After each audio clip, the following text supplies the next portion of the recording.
Hey everyone, Ben Cooper Radio, episode number 184 in the house. Got the number correct, we're rolling. I'm joined by my wonderful co-host, Rachel Guy. Rachel Guy, hello. Good morning. I can't believe we're on episode 184 because I remember recording my very first podcast with you and I believe it was episode 81, 80 something. Maybe I'm wrong, but I'm pretty sure it was double digits, not triple. Either way, it was quite a while ago. It was quite some time ago. So if you think about it, when I get to episode 204, that will be 4 years, essentially. Wow. With one show a week. It's been going a long time. Time is, disappearing. I'm trying to think back where I was and what I was doing when I first started this show. I think I was in Woodbridge. I was living in a little tower house. I think I was living with my mum at the time as well. It's just funny, really funny. In fact, it was about that long ago because I remember I was in Melbourne the first time I recorded a podcast, and I just finished a shoot, and so it would have been around maybe 2013, maybe even 2012. No, it couldn't have been that long ago. It must have been around 2013 now. Yeah, 2 years sounds about right. November 2013-ish. Yeah, maybe. Wow, that was a long time ago. Wow. We were much younger then, much fresher. But we're now funnier. Funnier, but older, more ginger as a result of my holiday. That's definitely happened. I came back from holiday and all people commented on was my gingerness of my beard. I have no ginger in me, so... I did find a grey hair the other day, and it's very hard when you're blonde to find grey hairs. But have you noticed, it was on the top of my head here somewhere. I could only see it in certain lights when I was driving my car. I'm never looking that much at my hair. Why are you spending that much time analysing your hair? No, because I had my sunglasses on and I could see it. It was shining. It was this thing. It was winking at you. Yeah, and it was so have you noticed grey hairs are much thicker than normal blonde hairs? No, because I don't have any. Well, come on, I bet you. I don't look. I don't care. I just don't care. I reckon you've even probably got a few greys in your beard too. Probably. Next time I see you, I'm going to have a look. Yeah, have a little finger around like a chimp finding his lunch. Yeah. They kind of groom each other this. Yeah. Anyway, it's definitely springtime here in London. I'm just looking at my window now. The cherry trees are in blossom. The sun is shining, and why are you talking about the weather again? I know, because it's a British thing, isn't it? And I'm still not even a year back in the UK yet, so I'm still getting into this Brit thing. Well, let's leave the weather behind. I haven't really got anything exciting today anyway. We've just launched the Academy as of this week. I did my Confessions podcast a couple of weeks ago, which has got some really good feedback. It was something that I wanted to do on a personal level, to sort of tell people where I'm at. There'll be a second Confessions podcast. It may well be next week. It might be the week after. I just need to bring some ducks in a row.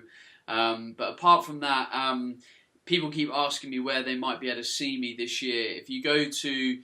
It'll be on my website soon, but if you go to bodytypenutrition.co.uk, there's now a seminar tab, and all the seminars that I'll be doing around the UK throughout the rest of the year will be on there. There's also, this is highly recommended, there's now currently 3 seminar, or maybe 4 seminar locations with Stephen Aish. So it's a full-day mindset workshop where he'll take you through working out what kind of mindset blockages you have, why they're there. Absolutely mind-blowing. Look at all the testimonials he's got from his work so far. So if you go to the seminar tab on bodytypenutrition.co.uk, you can grab your place with Stephen Aish. I think he's doing Norwich, London, Sheffield and Edinburgh, I think. So grab a place. If I could teach you that kind of stuff, I would. But this guy's a genius, so go and learn from him. And we've got our Marbella retreat as well. So that's very exciting too. So the dates for that are top of my head, 14th, 15th of July. Yeah, it's 15th to the 19th of July. 15th and 19th of July. You can find details on Body Type Nutrition website for that. and I will be compiling a page as well, and I'll release that with a little bit more, I guess, specific information. So look out for that. So that's a female-only retreat. We're going a lot on fat loss, building your glutes, body transformations. We'll go into some mindset stuff. We'll talk about nutrition, and we'll tailor it really specifically to whoever's on the course. So, it might be that you're there with, a fair few other people, but we are specifically going to be targeting individual questions and things like that as well. So it's going to be a very tailored retreat. It'll be really cool. Will. Right, should we rock on with the show? Yes, let's do it. So this question is from Rachel. What a fabulous name. Hi, Ben. Good afternoon. I hope you and Rachel are well. Firstly, your podcast is amazing and often the brain fuel I crave. My Thursday afternoon walks are what you and Rachel would call designated happy time. I have a question, or rather a discussion, I would be interested in hearing both you and Rachel cover. I love all of the mindset stuff and elite athlete content. However, my question relates to your standard gym goer who is terrified of the gym and mainly pays for a subscription for classes. I teach only one group class a week and I love nothing more than hearing the questions that they have relating to the classes. How many should they do? What ones should they do? And will spinning make them fat, etc.? The questions that they come out with are, however, a real concern to them. I guide them as best I can with my knowledge without creating a negative view on classes, but a more positive view on training with a more selfish output. Anyway, my question is none of the above. I want to know if there's any more geeky knowledge relating to class-only gym members or any studies that you've come across based on particular classes, experiences and opinions of you and Rachel with this type of demographic. Also, are you and Rachel doing anything at Body Power this year? Kind regards, Rachel. P.S. The bit where you and Rachel chatter at the start is priceless and I really enjoy it. See, Rachel enjoys when we talk about the weather. Thank you, Rachel. So this is, do you know what? I was actually going to go in a different direction with this question, but I've kind of picked something up with you reading it, Rachel, in that with people that do certain exercise types, the way that they like to enjoy and engage in exercise, you have to think of that type of character, the demographic that is doing this. So quite often people that enjoy classes need to be around other people. They need peer-to-peer support. They need to be told that they're doing well. They like that inclusive environment. So these, if we relate this to the diet side of it, these might be individuals that classically yo-yo diet. They're never really that consistent. They don't have a lot of self-belief or self-worth. So I think it's more about the type of characters that engage in this sometimes, and you have to be self-reflective and self-aware to say, what are my character flaws? And this isn't a negative thing. Don't think this is you going down a negative path with yourself. It's not. It's a self-identification path. Once you identify this stuff, you can move forward with it. So if you're an individual that knows that they are towards this character, then that's great. Do classes. But ultimately, when it comes to exercise, you need to do what you enjoy. Like, if there's at any point in time I stop enjoying the gym, I'll go and start playing badminton or football or whatever. It doesn't matter. Because fitness ultimately is about moving, looking after your body and enjoying it. And if you don't enjoy it, then don't do it. But I think what needs to happen in the class environment, and I can't really impact this because I'm not involved in that area of the fitness industry. But the classes and the kind of framework of teaching probably needs to be a little bit all encompassing to give people more guidance on nutrition. Even from a group format, there's loads of information I could give a group that would affect change despite it being individual or not. So I think, do I have any research? You asked me if I have any research on gym classes and stuff. I think the research that's currently out there points towards exercise being fun, exercise being inclusive, exercise being manageable and doable for that individual. And I think that's just what we have to match people up with. I did an interview actually yesterday on Radio 5 Live, and one of the questions the presenter asked me was, why do you feel that people can't go out there and kind of just do this stuff? And You know, a lot of people, because they were talking about running, they said 50% of the population can't run 100 meters. And why is that? It's nutritional, you know, and a lot of the time it's fun. I don't enjoy running that much. I do it occasionally, and when I do it, I actually quite enjoy it. But the prospect of going out for a run now, no interest, zero. So how many people of the population are going to respond negatively for running as a form of fitness when they just don't enjoy it?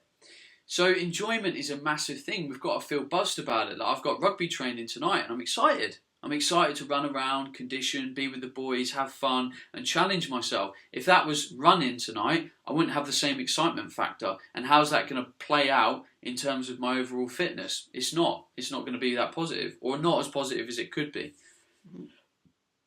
I think, you know, I'm struggling almost to figure out, like, what's the goal here?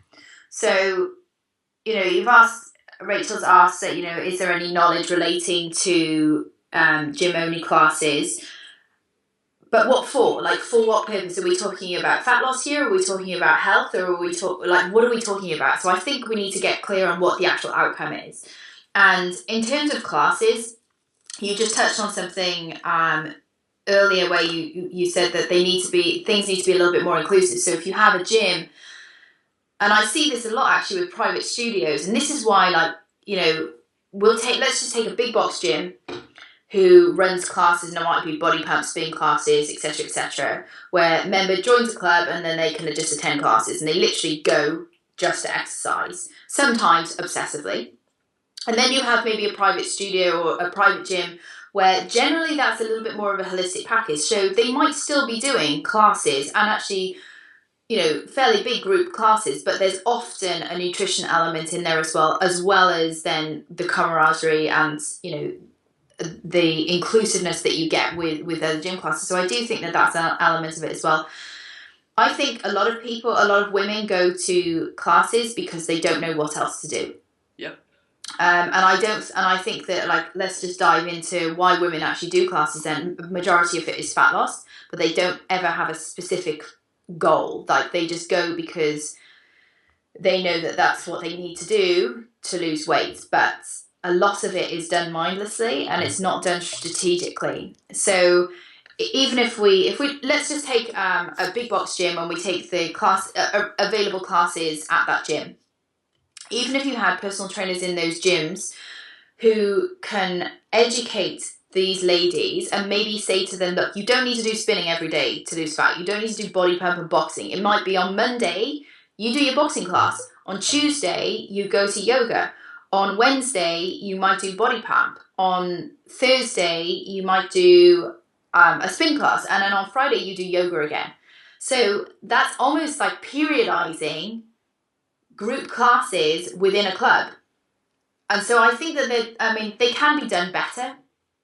But, you know, it would be really down to the manager of the gym or the PT manager to implement something like that. You know, what would be an ideal scenario if somebody was looking for stress management? Well, they might attend yoga 3 times a week and perhaps do one spin class because spin is fun. They might do a boxing class. It's good stress relief. So you can have like little different packages available to people, and it's education as well. Right, I'm done. Move on. Same. Okay, so this question is from Lizzie. Hi Ben and Rachel, I regularly listen to your podcast and I'm currently catching up on the Christmas and New Year backlog. The content is great and it's the only fitness industry podcast I now subscribe to. Podcast 171 had a question from a lady called Kat. In short, she wanted to get into the fitness industry, but she was concerned that she was 30 and a vegan with a body she didn't think was fit enough for a PT. I was 38 when I qualified as a PT, and soon after I left a steady finance job to pursue a PT career. I don't have the body of a stereotypical PT. What is that anyway? I'm fit, strong, I have a good healthy diet, and I'm passionate about helping people. I think being 30 plus is a great age to get into the industry. You have lived a little, you have empathy, learned to respect others, you have a good work ethic, and you know who you are and who you want to work with and have good life values. Obviously, those less than 30 can have these qualities too. Um, these are the things that PT school does not teach you.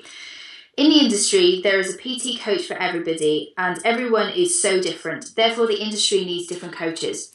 I attract clients who are very similar to me. They want to train hard, eat well, and be able to have a G&T at the weekends, and don't want the body of a fitness model.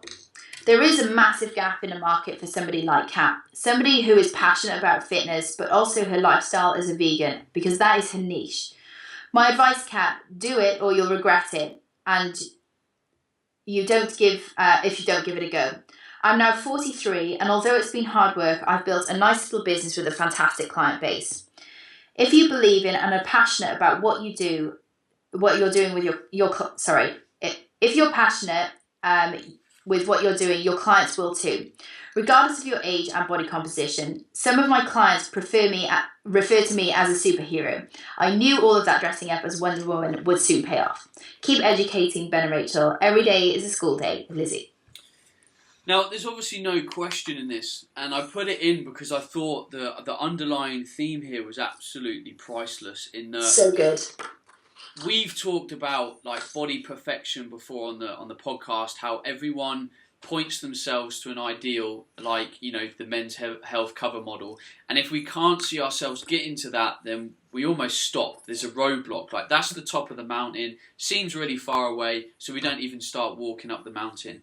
And this is the same with, like, you know, careers that we have. Like, you know, this is, sorry, let me get the name right. Lizzie's, you know, perfectly, you know, Lizzie, who's, you know, let's say she trained as a PT when she was 40, could have easily said to herself, oh, well, I'm a bit too old for that. Most PTs are 20, 25, 30. I'm not, you know, in great shape. I'll just keep doing the career that I am not that happy doing, and I'll retire at 55, 60, 65, whatever.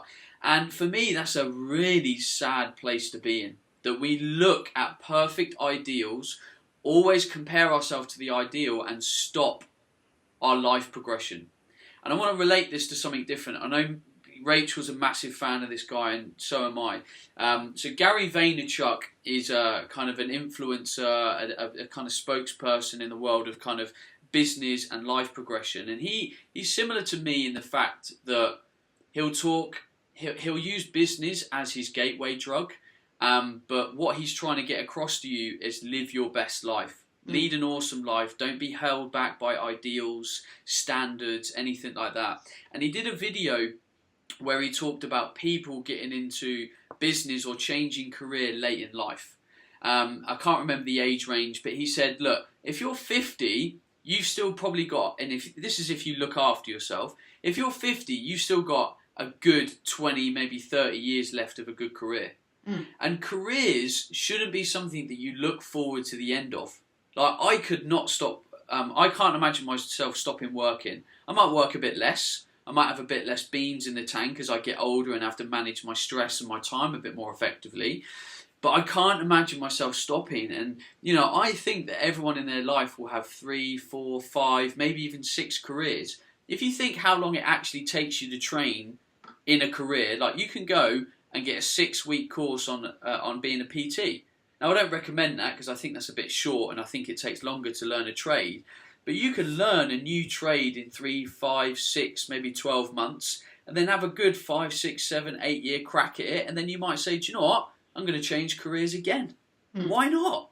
Why not keep evolving your life? But people get held back from doing that because they think, oh, you know, they like this kind of person. I remember working in a gym ages ago, a David Lloyd gym, and there was a guy there that was about 45, and he had all the clients. And I used to stand there going, oh, he's not a very good PT, he doesn't know what he's doing. But it didn't matter. He had rapport with people. The clientele of that gym at the time was about 45 anyway, 45 and female. So he had right pickings because all those women liked the fact that he was approachable, he was a similar age, etc. So what's my point? Just don't be held back by an ideal, a stereotype, because it's bullshit.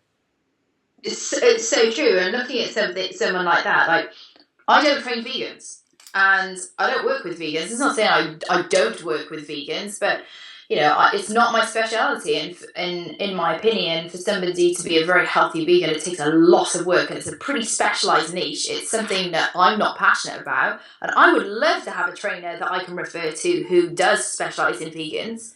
Because I get asked all the time, oh, can you train me? Can you write my diet and help me with my nutrition plan?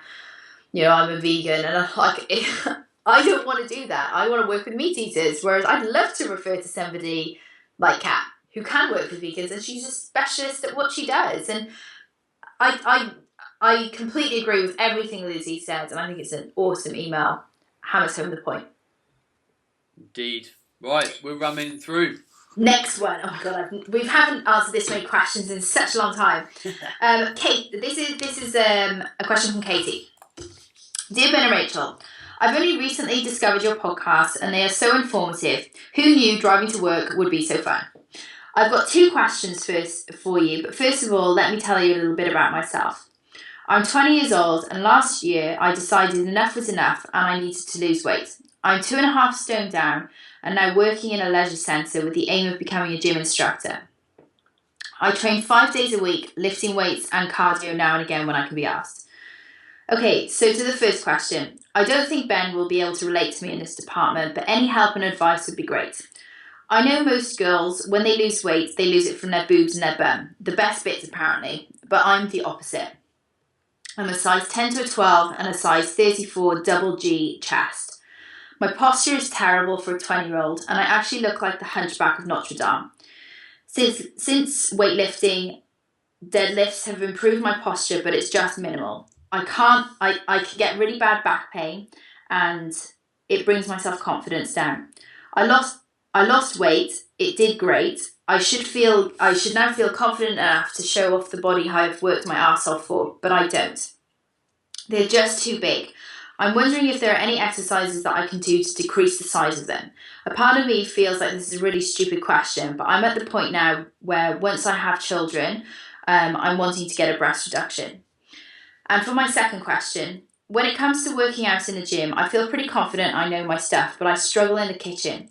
I'm thinking of signing up to Joe Wick's the Body Coach 90-day plan. It's tailored to the individual person and everybody's results are amazing. I'm not so much looking to lose weight, but more to educate myself on how to fuel my body correctly. And I was just wondering what your opinion was, or am I just wasting my money?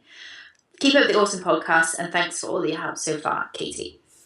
Wow, so I will sidestep the boob-related question because all I'm qualified in is feeling them. That's it. I'm a man. So I'm going to defer. I'll to deal Rachel with the rest. You deal with the boobs. There's 2 key things I want to say here. I had really bad posture when I was younger, and it's crap. It changes everything. It changes the way you move, your dynamics, your breathing, everything. So I know that you might not have a great deal of cash. You're only 20. I can kind of get that.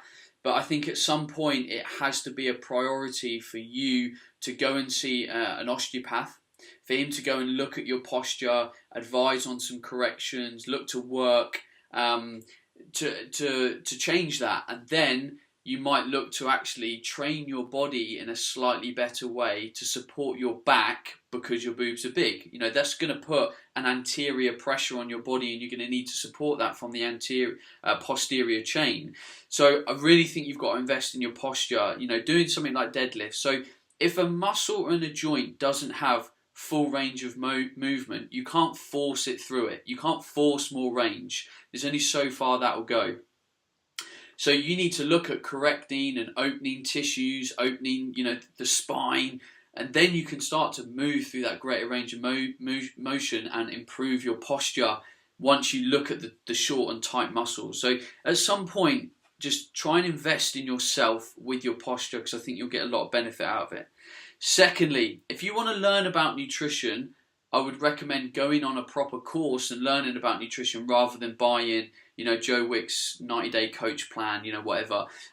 It's not a fully it's not a fully personalized process. It has stages in it that allows you to individualize it, which is not a negative comment. Joe's work is fantastic. I think he's doing a great thing in the fitness industry. but I wouldn't go down that route if you want to learn about nutrition. It sounds like you don't know a great deal about nutrition. My first starting point would probably be for you to pick up a copy of Paul Chek's book, How to Eat, Move and Be Healthy, because I think his approach would make you start to think about you and your energy and your vitality and your well-being around nutrition. And then I would recommend going on my Body Type Nutrition Foundation Academy, that it will teach you all those groundings. And then if you do want to advance that, then you can advance it. But that's, for me, where I think you should start off with your knowledge to help teach you more.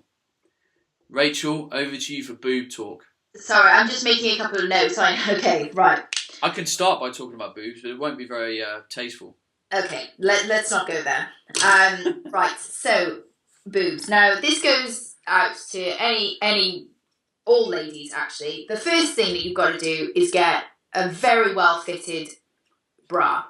And so many times do I see women in the gym, women walking down the street, and their cans, they're going to get black eyes and bruised knees because their boobs aren't being supported. So that's the number one thing. You must get a good fitting bra. And even before going to see somebody about your posture, invest in a couple of good bras. And really good bras can be fairly expensive, but to go and to get measures and to have a proper fitting bra is the number one thing.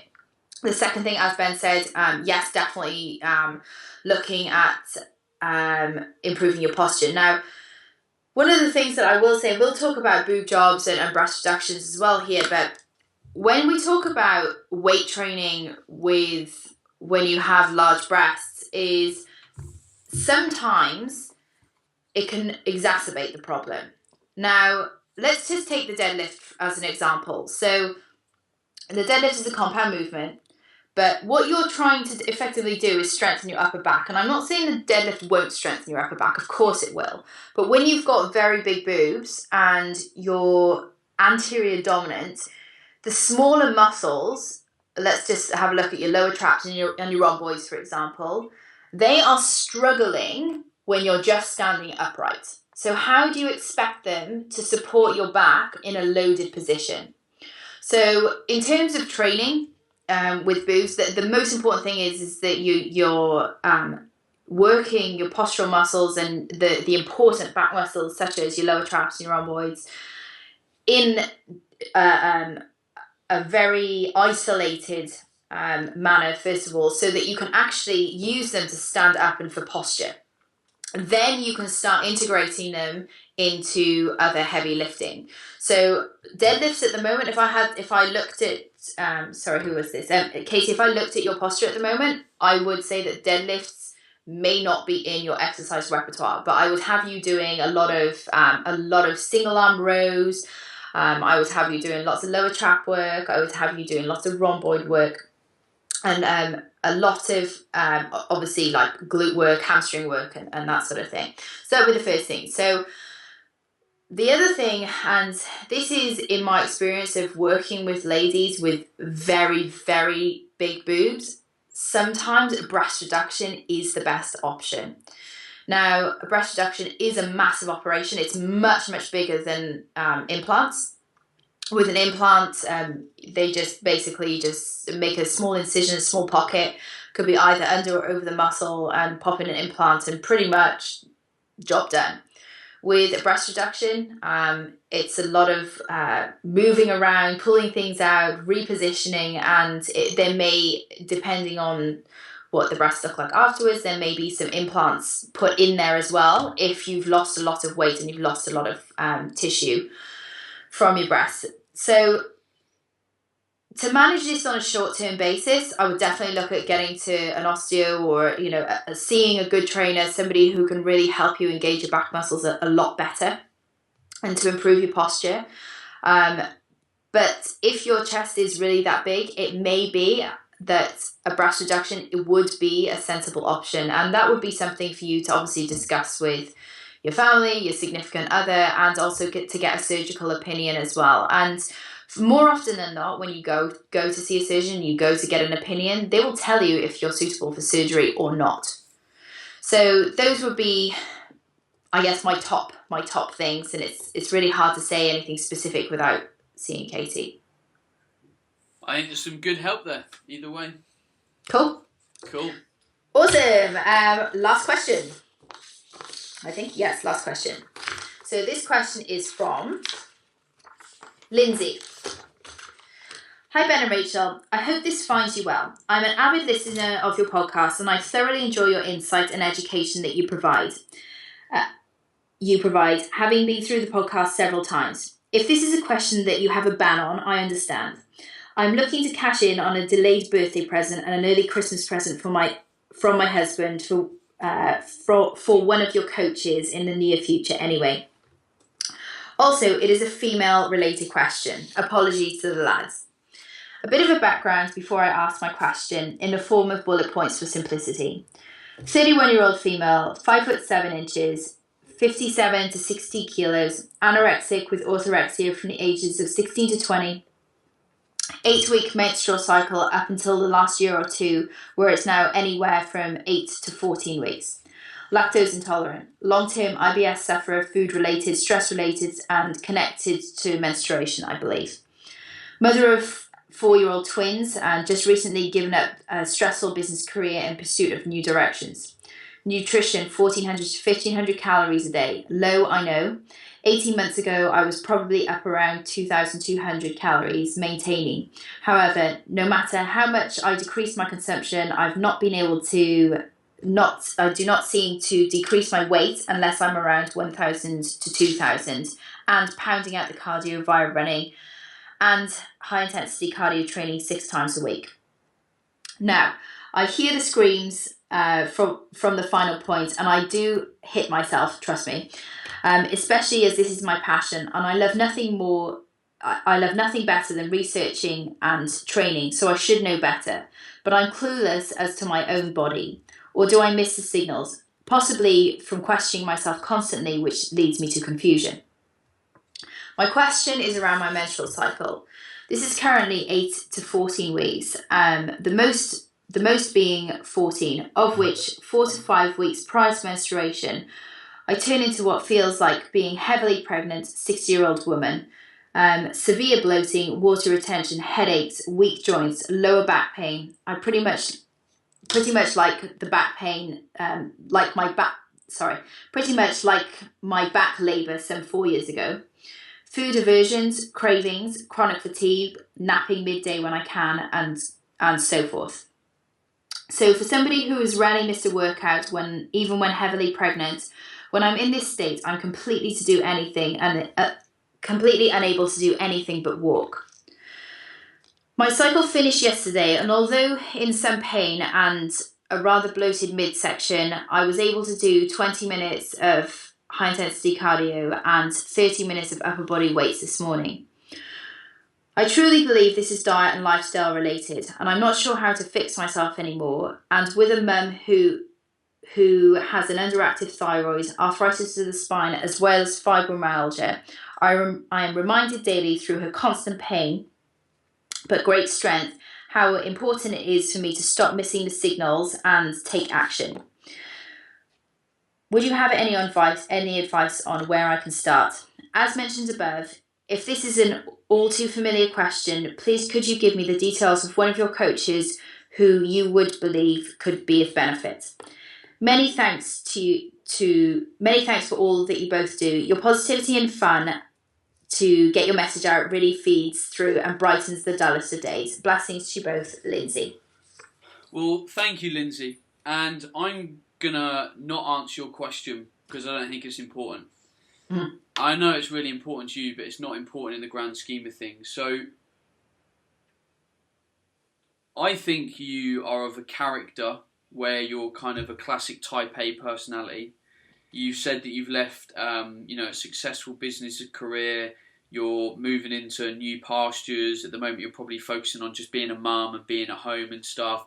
So it sounds like you're used to going out, getting it, training, looking after yourself, go, go, go. And I think this is what happens with a lot of people that work in London or work in high-pressure environments where they focus on their career, their health takes a massive sidestep.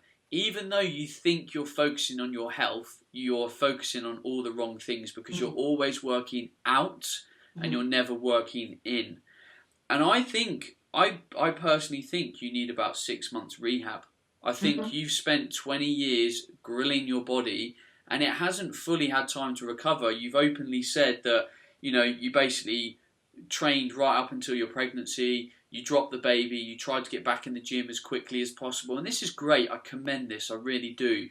But there's a point where you just have to let the body rest, repair, do its thing. You're not eating enough, you're training all the time, you've got a background of anorexia and orthorexia, you're lactose intolerant, you've got IBS. There's a huge amount going on, but it doesn't actually look like you're willing to let go. It looks like you might be too proud to let go and put control into someone else. You need a coach. You have to get a coach. I don't think this is negotiable. I'm telling you to go and get a coach. Who would I recommend? I'm not 100% sure. My female coaching team are all booked up at the moment. We're about to get some new ones. They're currently going through the rest of their induction, so you could maybe ask. I mentioned Stephen Aish's seminars at the beginning of this podcast. I think maybe going on a day where you're able to interact with someone, get to the root cause of some of your problems. I think there's some big mental roadblocks that you need to work around. You might look at Rachel's Chase Life program, which looks at what you're trying to achieve and why. Again, it's kind of looking at a mindset perspective, but it also has a nutritional component. But I just think that you actually need to be nourished on a very one-to-one basis. And either way, you need coaching in your life. You need to work towards health. You need to stop working out as much. You need to start working in. You need to reduce your stress. You need to eat more. And you need to nourish your mind. Oh, I totally agree. You've just hit the nail on the head with that answer. Like any trainer that you were to see, any coach or trainer that you were to see and to basically just give you a diet is negligent. Like this has got jack all to do with training and nutrition. Like this is all to do with a lifestyle and mindset and to basically how happy somebody is at a core level. And nothing is going to change unless you change that. So as Ben said, you do need a coach. Again, as Ben said, like I work, myself and David work with ladies just like this in Chase Life. That is an application-only program. But it's something that you need to fix and you need to work on. And it's, this should almost come as a relief to you, Lindsay, because you're probably sitting there already knowing what the issue is. I mean, you've already said, there's things that you said in this email that you were probably, as you were writing this email, what the issue is and you know what needs to be fixed. But you need to work with a coach now to highlight some blind spots that you perhaps weren't aware of before. So you are certainly of the perfectionist overanalyzer type, and you have got paralysis by analysis. So stop reading, find yourself a coach, delegate things to other people, and give yourself a break. You've essentially you've been anorexic and orthorexic between the ages of 16 to 20, that and you're 31 now, that's only given you 11 years of so-called health, which isn't actually health because you're still driving yourself into the ground with your training, eating 1,000 calories a day, etc., etc. So that's all I have to add. It might be worth considering going and seeing Stephen H for a day. He does full days with people, and I think if you've got some savings, I think it would be a great investment because. Yeah, I think Rachel's right. I don't think it's nutritional. It sounds like you know a lot about nutrition. You know a lot about new training. It's nothing to do with that. It's getting someone that can unlock the reasons why you won't allow yourself to change. And you will do that change yourself with a little bit of guidance. It's just unlocking that. So maybe look up Stephen H on bodytypenutrition.co.uk. Have a look at Rachel's Chase Life program. See what you think is appropriate for where you are. But you have to work with someone and your mindset, and for me, that is the root cause here. Absolutely. Right, we're done. It's a wrap. It's a wrap. Thank you very much for the amazing questions today. It has been amazing. We've had some really nice stuff. I think we've done some different topics today, which has been really, really pleasant for myself. If you've got a question, you can email bencoomber@gmail.com with the subject line podcast, and we will ask your question on the podcast. Make sure you're a bit of a seasoned listener. You know, if this is the first time of you listening to the podcast, for example, listen to a couple more. There's 184 episodes. We've probably been over a lot of questions already. So if you think you've got a fresh perspective, a new thought process, then send it in and I will cover it. We'll cover it on the show. And we'll build on what we've already done, because we obviously don't want to repeat too much content on this show. This is for your ongoing learning. Now, if you want to check out Rachel, go and find her, Rachel Guy and Athletic Fox online. Google that girl, you'll find lots of information. You know where I am, Google Ben Coomber, it's all there. If you haven't left us a review on iTunes, please do me the honour of doing it. It helps us out massively with supporting growth of the show. If you want to check out my work, bencoomber.com, Body Type Nutrition is some of the stuff that we've talked about today. Mine and Rachel's seminar is also, mine and Rachel's retreat this summer in Marbella is also at Body Type Nutrition on the retreat tab. Come and find us, say hello to us on Twitter. Don't be a stranger, we're here to help. Ciao. Right, see you later everyone, see you next week. Ta-ra for now. In Ta-ra. the words of Cilla Black, ta-ra for Ta-ra. now. Hey everyone, Ben Coomer Radio, episode number 183. Now, let's look at this. The podcast has